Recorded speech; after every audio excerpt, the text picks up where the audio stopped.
Unit 4 जो है हमारी यूनिट 1 में करवा चुकी हूँ। यूनिट 1 में मेन जो है सारे मैंने करवा दिया वैसे तो, बट अगर क्वेश्चन आए तो आप उसमें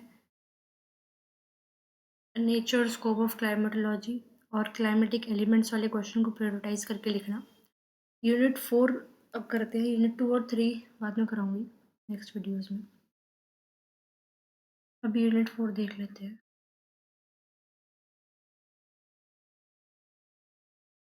अब यूनिट 4 में जो टॉपिक है वो है climate changes and evidences, possible causes, फिर global warming, acid rain and problems of acid rain. तो सेकंड क्वेश्चन एसिड रेन पे आएगा, तो I would like to prioritize कि हम एसिड रेन वाला क्वेश्चन लिख के आए। बट अगर एसिड रेन नहीं आता है और उसकी जगह ग्लोबल वार्मिंग आ जाता है तो ग्लोबल वार्मिंग लेना, बट प्रायोरिटाइज हम एसिड रेन को करेंगे। मतलब अगर एसिड रेन का क्वेश्चन आता है तो हम यही लिख के आएंगे, वरना हम फिर कुछ और पे चलेंगे। Acid rain and problems, direct question यही आएगा। तो ये कॉजेज भी आ सकते हैं, तो हम प्रॉपर एक इस तरह से आंसर लिख के आएंगे। ये एसिड रेन का मतलब होता है रेन यानी कि प्रेसिपिटेशन हो रही है, चाहे वो रेन हो, स्नो हो, फोग हो या मिस्ट हो, और ऐसी रेन जिसके अंदर एसिड है, हाई अमाउंट ऑफ एसिड जिसके अंदर है, like sulphuric acid, nitric acid. It is caused by the reaction of water with sulphuric dioxide and nitrogen dioxide oxides in the atmosphere. यानी कि सल्फर ऑक्साइड का जब वाटर के साथ रिएक्शन हुआ तो सल्फ्यूरिक एसिड बना, और नाइट्रिक ऑक्साइड का हुआ वाटर के साथ रिएक्शन तो नाइट्रिक एसिड बना। एसिड रेन एक सीरियस इन्वायरमेंटल प्रॉब्लम तो है ही है, साथ के साथ वो एक इम्पॉर्टेंट और डिजास्ट्रस ह्यूमन हेल्थ प्रॉब्लम भी है। तो इंट्रोडक्शन में एसिड रेन में हमें ये लिख के आना है, ठीक है। फिर causes of acid rain, introduction में पहले क्या लिखेंगे कि एसिड रेन प्रेसिपिटेशन है, एक ऐसी बारिश का, ऐसी प्रेसिपिटेशन का जिसमें बहुत ज़्यादा एसिड होता है। जब सल्फ्यूरिक डाइऑक्साइड और नाइट्रोजन ऑक्साइड वाटर के साथ रिएक्शन में आते हैं तो वो सल्फ्यूरिक एसिड और नाइट्रस ऑक्साइड नाइट्रिक एसिड जो है वो बनाते हैं, जिसकी वजह से एसिड रेन आता है, जो एक सीरियस इन्वायरमेंटल प्रॉब्लम तो है ही, साथ साथ एक important serious human health issue भी है। कॉजेज़ क्या है? कुछ तो इसके नेचुरल कॉजेज़ होते हैं एसिड रेन के, कि वोल्केनिक इरप्शन हो रहा है तो उससे आपकी सल्फ्यूरिक डाइऑक्साइड और अदर गैसेस निकल रही हैं, या लाइटनिंग या फॉरेस्ट फायर हो रही है तो वहाँ से आपकी नाइट्रोजन डाइऑक्साइड जो है वो गैस नेचुरली निकल रही है। कुछ आपके ह्यूमन इंड्यूस यानी कि जो एंथ्रोपोजेनिक कॉजेज़ हैं वो हैं। ह्यूमन इंड्यूस, तो ये एंथ्रोपोजेनिक वर्ड यूज़ करना है यहाँ पे, ठीक है। बर्निंग ऑफ फॉसिल फ्यूल्स हो रहा है, ठीक है, और जिसमें कोल, ऑयल, पेट्रोल पावर प्लांट्स में व्हीकलर एमिट्स व्हीकलर पोल्यूशन हमारा बहुत ज़्यादा है, और इंडस्ट्रियल एमिशंस हो रहे हैं, फैक्ट्रीज, रिफाइनरीज जो सल्फर नाइट्रोजन कंपाउंड निकाल रहे हैं। ट्रांसपोर्टेशन एक अलग पॉइंट इसलिए डाला है क्योंकि मैक्सिमम जो गैसेज हैं, पॉल्यूटेड गैसेज, वो यहीं से ही निकल रही हैं, ठीक है। तो ये भी एसिड फॉर्मेशन में कंट्रीब्यूशन देते हैं इनका। तो एसिड रेन में प्रोपोर्शन आए प्रॉब्लम्स पे, हम पहले इंट्रोडक्शन लिखेंगे, then we will be writing the causes of acid rain, जो कि कुछ नेचुरल कॉजेज हैं और कुछ ह्यूमन इंड्यूस्ड कॉजेज हैं। देन प्रॉब्लम्स या इफेक्ट्स ऑफ एसिड रेन, ये एसिड रेन की प्रॉब्लम्स क्या हैं, या एसिड रेन के जो इफेक्ट्स हैं वो किस किस पे पड़ रहे हैं।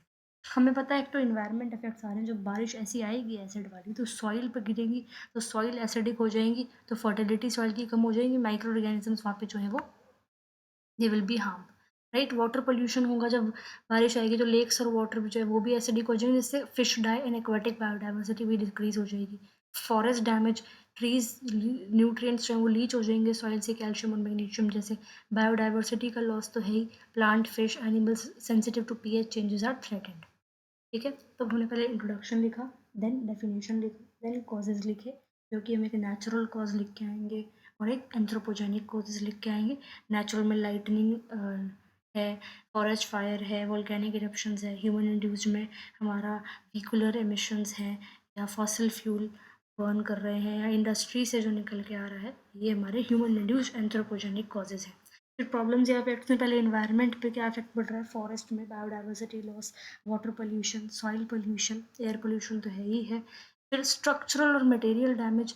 अब देखो इसको कैसे कैसे हमने 3 सेक्शन में डिवाइड करा है, इन्वायरमेंटल, स्ट्रक्चरल और मटेरियल डैमेज, और ह्यूमन हेल्थ प्रॉब्लम्स। क्योंकि हमें पता है कि अगर हम बारिश मान लो अर्थ पे आ रही है तो पहले तो इन्वायरमेंट में दिक्कत आ रही है, अब नीचे क्या है, सॉइल होगी, कहीं कहीं ओशंस होंगे, ठीक है, कहीं फॉरेस्ट होंगे, बायोडाइवर्सिटी लॉस तो हो गई, फिर कहीं बिल्डिंग्स भी तो होंगी, बिल्डिंग्स और मॉन्यूमेंट्स से करोजन, ताजमहल का ले लो चाहे, एसिड रेन लाइमस्टोन के साथ रिएक्ट करेगा, मार्बल मेटल्स, बिल्डिंग की इरोजन होगी, हेरिटेज साइट का इरोजन होगा, तो हिस्ट्री हमारी खराब हो रही है इससे, ठीक है। व्हीकल्स और जो ब्रिजेस हैं वो भी खराब होंगे। तो ह्यूमन का क्या है, बिल्डिंग्स है, या वहाँ पे हमारी जो मॉन्यूमेंट्स हैं वो हैं, या हम कह सकते हैं हमारा जो व्हीकल्स हैं, ब्रिजेस हैं, उनका करोजन होगा। फिर ह्यूमन हेल्थ इश्यूज तो है ही, रेस्पिरेटरी इश्यूज जो ये गैसेज है, ये अस्थमा, ब्रोंकाइटिस, अभी देखो कितनी प्रॉब्लम हो रही है, एयर क्वालिटी इंडेक्स हमारा कितना हाई आ रहा है, ये लोगों को जो है वो ये यूज़ करने पड़ रहे हैं एयर प्योरीफायर्स। एयर अगर उनको सेटल नहीं करा तो जैसे एयर कंडीशनर जितने कॉमन है उतने कंडीशनर उतने एयर प्योरीफायर्स कॉमन हो जाएंगे। ये लाइन लिख सकते हैं यहाँ पे। इनडायरेक्ट हेल्थ, कंटेमिनेटेड वाटर हो गया, फूड सोर्सेज, सॉइल और वाटर एसिडिफिकेशन की वजह से। जैसे ये एक न्यूज़ में आया भी था कि बिहार में एक लेडी जो है एक्चुअली उनकी ब्रेस्ट में यूरेनियम मिला है, तो उनके बेबी में भी यूरेनियम मिला है, वॉम्ब में यूरेनियम मिला है। Just imagine the case, right. Human health problems हैं, रेस्पिरेटरी इश्यूज हैं, इनडायरेक्ट हेल्थ प्रॉब्लम्स हैं। तो एसिड रेन एक सीरियस इन्वायरमेंटल और हेल्थ इशू है जो इंडस्ट्रियलाइजेशन की वजह से और व्हीक्यूलर पोल्यूशन की वजह से हो रहा है। सॉइल को, वाटर को, फॉरेस्ट, मॉन्यूमेंट्स, ह्यूमन हेल्थ को जो है वो crucial to control emissions, switch to cleaner fuels and implement stricter environmental regulations। हमें ये करना चाहिए। मॉनेट्रल प्रोटोकॉल है, या पेरिस एग्रीमेंट है, क्योटो प्रोटोकॉल है, आईपीसीसी कहता है कि इस बार जो क्लाइमेट चेंज है वो मैक्सिमम एंथ्रोपोजेनिक चीज़ों की वजह से हो रहा है। सोल्यूशन हम इसके दे सकते हैं पब्लिक ट्रांसपोर्ट। तो कंक्लूजन से पहले सोल्यूशंस भी हम इसमें लिख सकते हैं, ये कंक्लूजन में ही लिख सकते हैं क्योंकि पूछा नहीं है एग्जैक्ट क्वेश्चन। तो इंट्रोडक्शन हो गया एसिड रेन का, कॉजेज हो गया एसिड रेन के, प्रॉब्लम्स या इफेक्ट्स ऑफ एसिड रेन हो गया, सोल्यूशन एंड कंक्लूजन हम इस तरह से लिखते हैं। कुछ कुछ चीज़ें मैंने बता दी, सस्टेनेबल डेवलपमेंट का कंसेप्ट इसमें डाल सकते हैं। सिमिलरली ग्लोबल वार्मिंग पे क्वेश्चन आ सकता है अगर एसिड रेन पे नहीं आया तो। बल्कि ये दो टॉपिक हो गए, एसिड रेन, ग्लोबल वार्मिंग, बस आपका क्वेश्चन हो ही जाएगा इनसे। मेन प्रायोरिटी बस एसिड रेन पे रखना, ठीक है।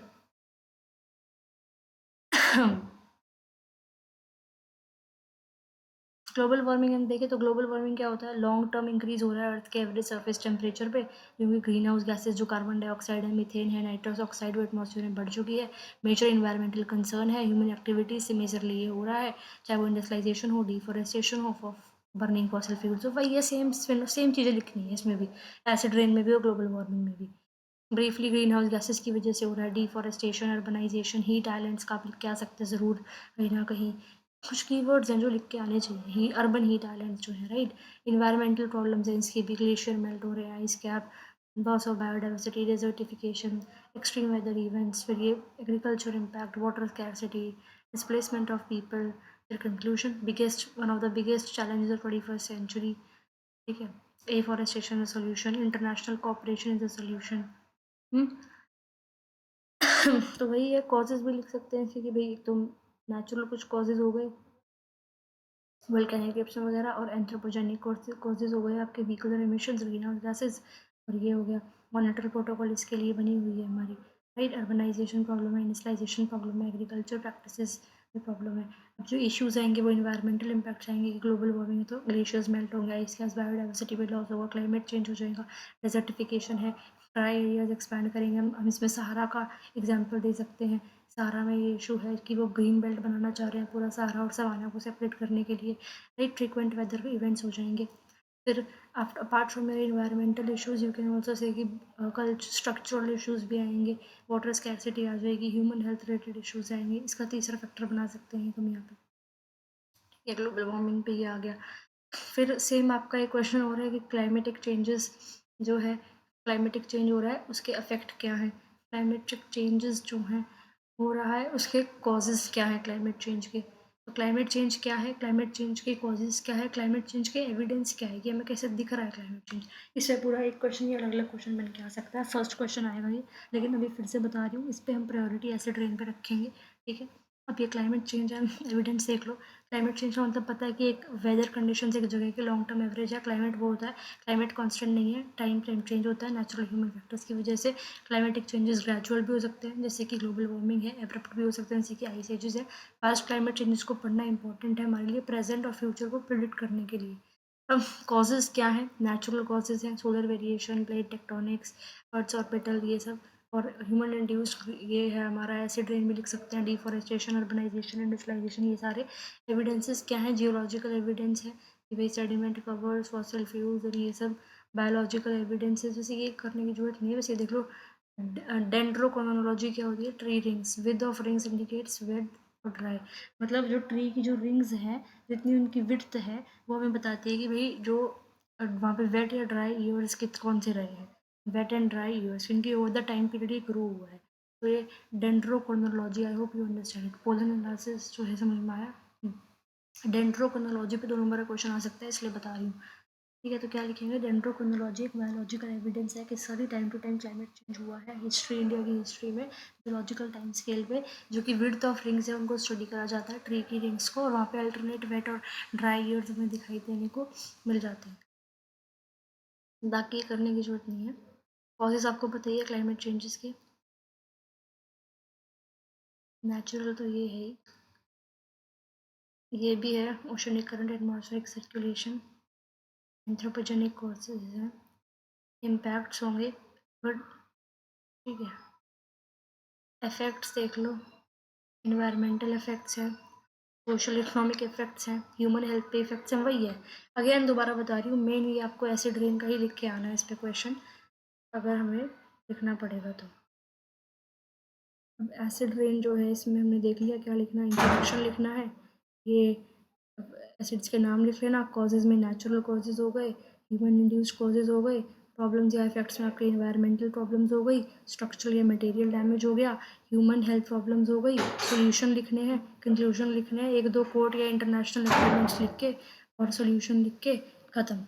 अब सस्टेनेबल डेवलपमेंट पे हम इसमें कोट लिख सकते हैं। ठीक है, एसिड रेन के क्वेश्चन में हम क्या ही कोट लिखेंगे यार, एसिड रेन सच अ पेन, इस टाइप की कोट्स लिख सकते हैं।